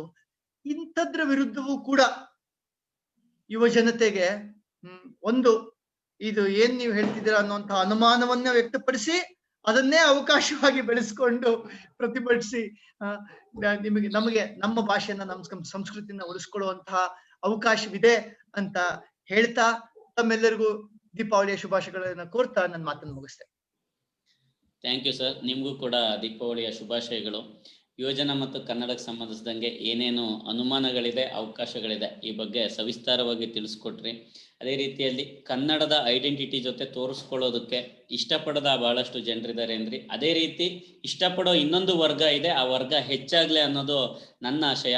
ಅದೇ ರೀತಿ ನೀವು ಅತಿ ಸ್ಥಳೀಯತೆ ಕಡೆಗೆ ಹೋಗೋದು ಉದ್ಯಮಿಗಳಿಗೆ ಅನಿವಾರ್ಯ ಅಂತ ಹೇಳಿದ್ರಿ, ಕನೆಕ್ಟ್ ಆಗೋದು ಅನಿವಾರ್ಯ ಅಂತ ಹೇಳಿದ್ರಿ. ಖಂಡಿತ ಅನಿವಾರ್ಯತೆ ಮತ್ತಷ್ಟು ಜಾಸ್ತಿ ಆಗ್ಲಿ, ನಮ್ಮ ಕನ್ನಡಿಗರು ಕೂಡ ಅನಿವಾರ್ಯತೆ ಇನ್ನಷ್ಟು ಸೃಷ್ಟಿ ಆಗೋ ತರ ಮಾಡ್ಲಿ. ಮತ್ತೆ ಸ್ಥಳೀಯರಿಗೆ ಉದ್ಯೋಗ ಕೊಡೋದು ಕೂಡ ಕಂಪನಿಗಳು ಒಂದು ಲಾಭದಾಯಕ ಅನ್ನೋ ತರ ನೋಡ್ತಿದಾವೆ ಅಂತ ಹೇಳಿದ್ರಿ. ಹೇಳಿ, ಅದು ಆ ಅವಕಾಶವನ್ನ ಕನ್ನಡಿಗರಾಗ್ಲಿ ಅಥವಾ ಆಯಾ ರಾಜ್ಯಗಳಲ್ಲಿ ಸ್ಥಳೀಯ ಭಾಷಿಕರು ಅದನ್ನ ಬಳಸ್ಕೊಳ್ಳುವಂತಾಗ್ಲಿ ಅಂತ ನಾನು ಹಾರೈಸ್ತೀನಿ. ಬಹಳಷ್ಟು ವಿಚಾರಗಳನ್ನ ಸರ್ ತಿಳಿಸ್ಕೊಟ್ಟಿದ್ದಾರೆ. ಈ ವಿಚಾರಗಳನ್ನ ನಾವು ಯೂಟ್ಯೂಬ್ ಲಿಂಕ್ ನಲ್ಲೂ ನೋಡಬಹುದು. ಅದೇ ರೀತಿಯಲ್ಲಿ ನಾಳೆ ಖ್ಯಾತ ಚಿತ್ರ ನಿರ್ದೇಶಕ ಪಿ ಶೇಷಾದ್ರಿ ಅವರು ಸಿನಿಮಾ ಮತ್ತೆ ಕನ್ನಡ ಭಾಷೆ ಈ ವಿಚಾರವಾಗಿ ವಿಚಾರ ಮಂಡನೆಯನ್ನ ಮಾಡ್ತಾರೆ. ನಾಳೆ ಶೇಷಾದ್ರಿ ಸರ್ ವಿಚಾರ ಮಂಡನೆಯೊಂದಿಗೆ ಸಂಜೆ 6 ಗಂಟೆಗೆ ಭೇಟಿಯಾಗೋಣ. ರವಿಶಂಕರ್ ಸರ್ಗೆ ಥ್ಯಾಂಕ್ ಯು. ಹಾಗೆ ಈ ಕಾರ್ಯಕ್ರಮದಲ್ಲಿ ಪಾಲ್ಗೊಂಡಂತಹ ಪ್ರತಿಯೊಬ್ಬರಿಗೂ ಧನ್ಯವಾದಗಳು. ಧನ್ಯವಾದಗಳು.